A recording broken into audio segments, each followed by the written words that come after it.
A Texas father has moved his family to Russia to escape American wokeness. He signed up for the Russian military. He thought he'd be safe behind a desk. Instead, he's being shipped straight to the front lines of Ukraine's meat grinder. I am Mandatory Fun Day, and this is a video on the consequences of one's own actions. Stick around to the end because I am going to be discussing relatively in depth how Russia is using its anti-woke narrative to lure individuals like this in. Let's get into it. A lot of this stems from the belief of Derek Huffman. He believed the U.S. was morally collapsing. He stated that he believes U.S. schools were indoctrinating kids with LGBT ideology. He complained American culture was fat and dumb, with food systems and media ruining the nation. He discovered what was called American Village in Russia. It's an expat enclave, and it promises traditional values, things that would be enticing to American conservatives. Now, there's going to be talk of political ideology in this. I'm going to remain neutral as always. I'm going to try and give you guys the unbiased facts. But this is something specifically that Russia is doing to target the American political right or conservatives. Russia last year launched a campaign that they call the Shared Values Visa to attract conservative Westerners disillusioned with what they perceive as liberal norms. Russian state media frequently portrays the West as morally decaying and Russia as the last bastion of tradition and conservative traditional family values. In 2024, Vladimir Putin declared it the year of the family, pushing orthodox values and state-sponsored patriotism. Russia has always been a master of propaganda, information warfare, psychological warfare, civil affairs, stuff like that. I mean, they are incredibly effective at it. So effective that they had us all believing that they were a global military power and then they could not effectively invade another nation in the timeline that they put out, which quite frankly was a pretty aggressive timeline. But still, come on now. It's well known that Russia wants to undermine the U.S. in any way it can. And one of the easiest ways to do that would be to bring U.S. citizens over of their own free will by enticing them with what they believe that they want. I say what they believe that they want because I think a lot of frustration that people have comes from misunderstanding a lot of the time. My own frustration as well. I'm not above it. They offer things that people believe they want or state that they want. In this case, traditional family values. They get somebody over and it makes for really easy propaganda. Derek Huffman's family was actually featured in Russian media. What do you think though? Is Russia actually more traditional or is this just straight up propaganda? Let me know in the comments and let me know, especially as I continue to get on with more information in this video. So the Huffman family moved to Istra, which is near Moscow. They bought a fairly modest 2-bedroom home and they pretty much sold everything to do it. The family also posted YouTube content and even appeared in Russian media, as I stated earlier. The Russian government and media promotes these types of individuals as ideal examples of the West awakening to Russian superiority. They want to make it seem like U.S. citizens of the U.S.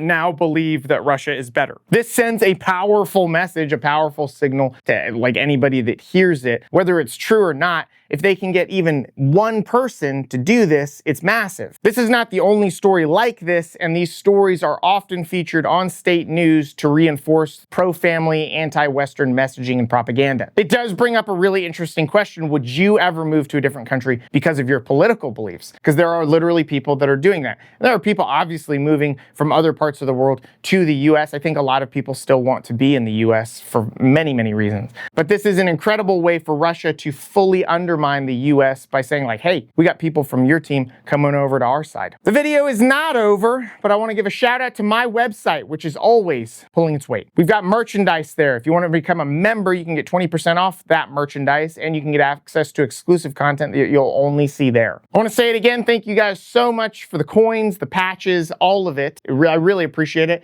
I'm displaying them proudly. I'm just going to keep wallpapering back there with the patches you guys send me. So thank you so much. If you want to send me a coin or a patch, I will happily display it until I don't have room to do so anymore. My P.O. box is on my website. Let's get back to the video. Now we get to a little bit hairier part of the story. Not hairy like me, hairy like scary. Within the last couple months, Derek had signed a contract with the Russian military. He reportedly did it to earn his place in Russia and to fast-track citizenship for his family. He was told that it would be a non-combat role. He was told he would be participating in the conflict in a way that didn't necessarily put him in direct danger. Now, Russia does state that it offers fast-track citizenship to foreigners who join the military. This is super common among militaries around the world. Many people get their citizenship from joining the U.S. military every year. The requirements have been been drastically reduced as well. Initially 6 months, now sometimes literally just a signed contract will get you there. It's estimated that approximately 10,000 foreigners have joined the Russian military for that citizenship loophole. It's not an insignificant number. It will be really interesting to see if there's some kind of shift in Russian culture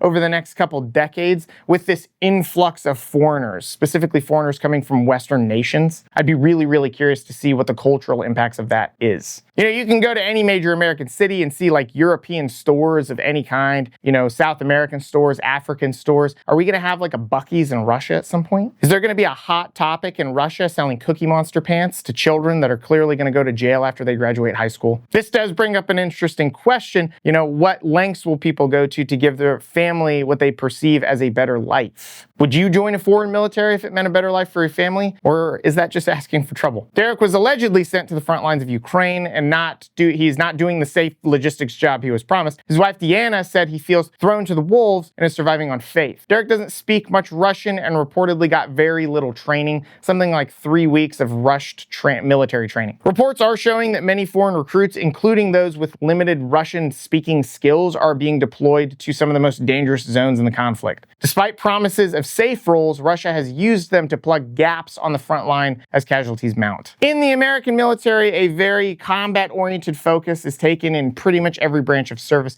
and there is a real culture surrounding that. Individuals that do combat roles in every branch of service take extreme pride in that. And in the American military, everybody is expected to know how to fight. Just because you join and you want to do communications or logistics or intelligence, you're still expected to understand basic service member skills, depending on the branch that you're in, that would allow you to fight and win the nation's wars, which is what the U.S. military's, primary thing is. It doesn't surprise me at all with the amount of casualties that Russia has been taking, that they are using anybody and everybody to fill gaps in the front lines.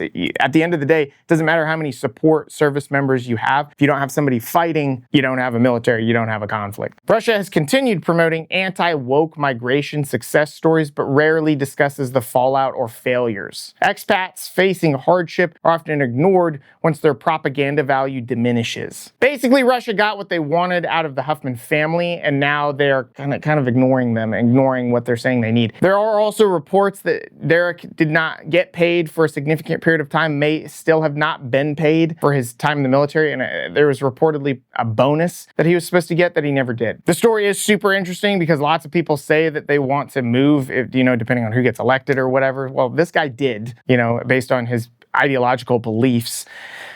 Didn't work out well for him. Russian state media elevates defectors and anti-West migrants, but their long-term well-being isn't prioritized. The military's need for personnel likely outweighs any ethical concerns about misleading foreign recruits. They just want bodies. Derek thought he was choosing family, tradition, and faith. Instead, he got deployed in a foreign war zone, and his family was isolated. He was sold a dream, and then he got handed a rifle. Sounds like some of the cadence that I called back in basic training. Thank you guys so much for watching. I really appreciate it. I appreciate your continued support of me and the content. And I will see you next time.